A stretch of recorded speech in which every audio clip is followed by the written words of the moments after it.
আসসালামু আলাইকুম বন্ধুরা। জালিম ফেরাউন সম্পর্কে তো কম বেশি আমরা সকলেই জানি। আল্লাহ তাআলা ফেরাউনকে নিদর্শন হিসাবে দুনিয়াতে রেখেছেন। প্রায় ৩০০০ বছর আগে নীল নদে ডুবে মারা যায় ফেরাউন। এখন পর্যন্ত তার শরীর একদম অক্ষত আছে। যেখানে একটা মানুষ মরে যাওয়ার ৩ দিনের মধ্যে পচন শুরু হয়ে যায়, সেখানে ৩০০০ বছর পরেও ফেরাউনের লাশের একটা পশম পর্যন্ত খুলে পড়েনি। ভাবতেই শরীরে কাঁটা দিয়ে ওঠে। আল্লাহ তাআলার কি মহিমা! ফেরাউনের লাশ নিয়ে বিজ্ঞানীদের জল্পনা কল্পনার শেষ নেই। বন্ধুরা, আপনি জানলে অবাক হবেন যে ফেরাউনের লাশের উপরে প্রতি বছর ইঁদুর ছেড়ে দেওয়া হয়, যেন ফেরাউনের দেহের রহস্য উদ্ঘাটন করা যায়। কেন ফেরাউনের হাতের নখ ও চুল বাড়তে থাকে? হঠাৎই ফেরাউনের লাশ থেকে অদ্ভুত আওয়াজ বের হলো। কেন এই অদ্ভুত আওয়াজ করলো ফেরাউনের লাশ? তবে কি ফেরাউনের লাশ এখনো জীবন্ত? এই সব কিছু জানতে অবশ্যই ভিডিওটি সম্পূর্ণ দেখুন। ৩০০০ বছর আগের অত্যাচারী খোদাদ্রোহী শাসক ছিল ফেরাউন।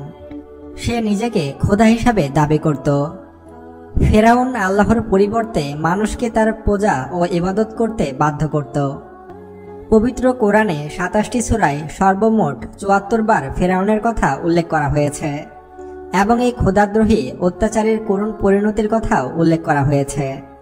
মুসা আলাইহিস ওয়াসাল্লাম যখন যুক্তিতর্কে হেরে গেল, তখন সে ঘোষণা করল, আমি অবশ্যই তোমাদের হাত ও পা বিপরীত থেকে কর্তন করব এবং তোমাদের সবাইকে ফাঁসিতে চড়াবো।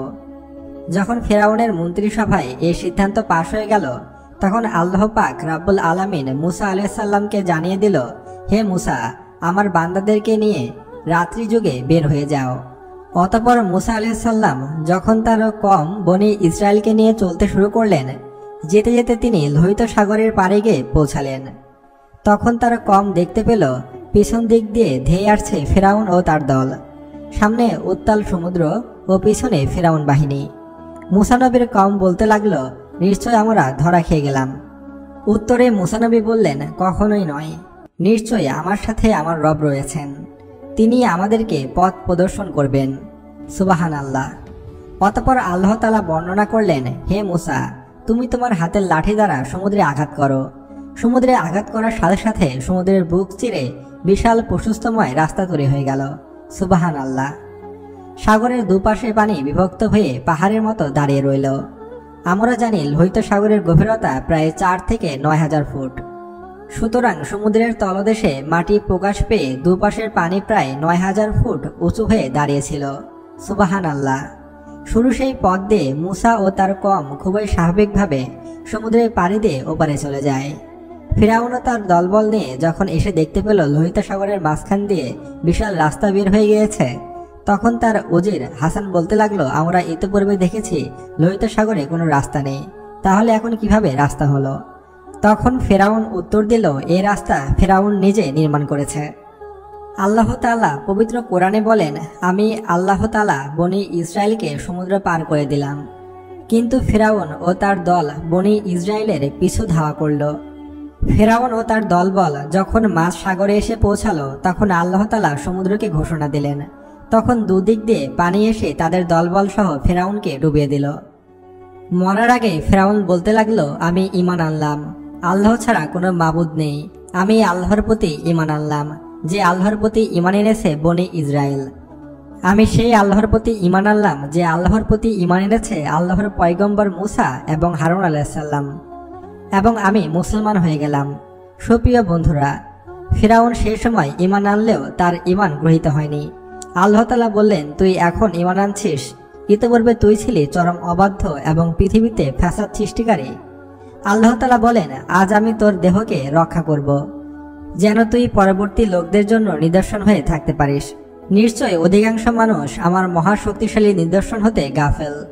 ইমাম কাতাতা রাদিয়াল্লাহু তাআলা আনহু হতে বর্ণিত, বনি ইসরায়েল সাগর পাড়ি দেওয়ার পর মুসা নবী যখন বনি ইসরায়েলকে ফেরাউনকে নিহত হবার সংবাদ দেন, তখন তারা এতই ভীত ছিল যে তারা অস্বীকার করতে লাগলো যে ফেরাউন হয়তোবা ধ্বংস হয়নি। মহান আল্লাহ তাআলা তাদেরকে ফিরাউনের লাশ স্বচক্ষে দেখানোর জন্য এবং এ থেকে অন্যদেরকে শিক্ষা লাভের উদ্দেশ্যে বিশাল একটি ঢেউয়ের মাধ্যমে ফিরাউনের লাশ সাগরের তীরে এনে ফেলে রাখলেন, যা সবাই প্রত্যক্ষ করল। এতে করে ফিরাউন ধ্বংসের ব্যাপারে তারা নিশ্চিত বিশ্বাস হলো এবং তার লাশ সবার জন্য নিদর্শন হয়ে গেল। অবশেষে তার লাশের কি পরিণতি হলো তা বর্ণনা কোরআনে উল্লেখ নেই। ঘটনা সংগৃহীত হবার 3000 বছর পর লোহিত সাগরের তীরে জাবালিয়ান নামক এক স্থানে 1898 সালে ফিরাউনের লাশ সর্বপ্রথম আবিষ্কৃত করা হয়। কিন্তু ফিরাউনের মৃত্যুর পর থেকে 1898 সালের আগে পর্যন্ত 3000 বছর আগ পর্যন্ত লাশটি কোথায় ছিল? অধিকাংশ ঐতিহাসিকবিদদের মতে এটি সমুদ্রে অক্ষত ভাসমান অবস্থায় ছিল। অবশেষে এটি লোহিত সাগরের তীরবর্তী জাবালিয়ান নামক এক স্থানে পাওয়া যায়। অতঃপর এই লাশটির সঠিক তথ্য উদ্ঘাটনের জন্য মিশর সরকার প্রাণপণ চেষ্টা চালায়। অনেক গবেষণার পর মিশর সরকার ঘোষণা করেন এটি সেই ফিরাউনের লাশ। মুসা আলাইহিসসালামের যুগের প্রভাবশালী খোদাদ্রোহী অত্যাচারী শাসক এটা সেই ফিরাউন। বিশ্বব্যাপী এ সংবাদ ছড়িয়ে পড়ায় 1981 সালে ফ্রান্স সরকার ফিরাউনের লাশ নিয়ে উচ্চতর গবেষণার জন্য মিশর থেকে ফিরাউনের লাশ রাজকীয় সংবর্ধনায় প্যারিসে নিয়ে যাওয়া হয়। লাল গালিচা নিয়ে বরণ করা হয় ফিরাউনের লাশকে। এর আগে তার পাসপোর্টও তৈরি করা হয়।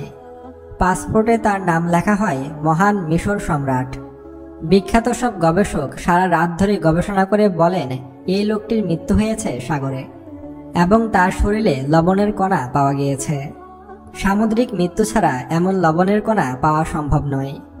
এছাড়াও তার কয়েকটি হাড়ে ক্ষতের চিহ্ন পাওয়া যায়।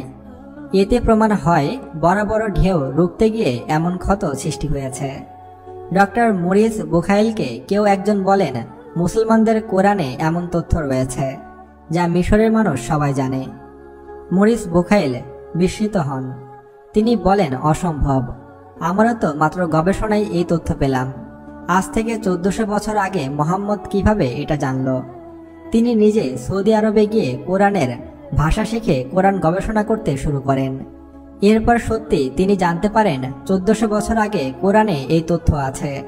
ডক্টর মরিস বুখাইল তিনি মনে প্রাণে বিশ্বাস করে নিলেন এটা কোনো মানুষের তৈরি গ্রন্থ নয়। তখন তিনি সাথে সাথে ইসলাম ধর্ম গ্রহণ করেন। সুবহানাল্লাহ। অবশেষে যখন বৈজ্ঞানিকভাবে প্রমাণিত হলো যে এটাই সেই পাপিষ্ট অত্যাচারী শাসক, তখন মিশর সরকার ফিরাউনের লাশ খুবই রাজকীয়ভাবে মিশরের কায়রো নামক জাদুঘরে সংরক্ষণ করেন। তার দেহটি বিশেষ কোনো পদ্ধতিতে সংরক্ষণ করা হয়নি। খুবই নর্মালভাবে একটা কাচের তৈরি বক্সে প্রদর্শনের জন্য রেখে দেন তিনি।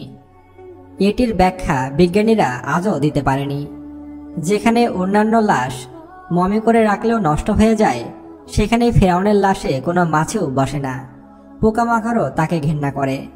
তবে অবাক করার বিষয় হলো ফিরাউনের লাশে অলৌকিকভাবে গোস্ত বৃদ্ধি পায়, যা প্রতি বছর মার্চের 15 তারিখে লাশের উপরে একটা ইঁদুর ছেড়ে দেওয়া হয়। সেই বাড়তি মাংস ইঁদুর খেয়ে আবার চলে আসে। অলৌকিকভাবে ফিরাউনের নখ ও চুলও বৃদ্ধি পায়, যা সত্যি হতবাক ও অবাকের বিষয়।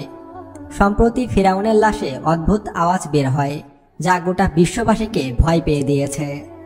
তবে ইঁদুর মাংস খাওয়ার তথ্য সত্য হলেও লাশের অদ্ভুত আওয়াজ সম্পূর্ণ ইহুদিদের বানোয়াট বলে মন্তব্য করেছেন বিশ্বের ইসলামিক গবেষকগণ। কেউ তা নিয়ে বিভ্রান্ত হবেন না। ধন্যবাদ সবাইকে। আসসালামু আলাইকুম।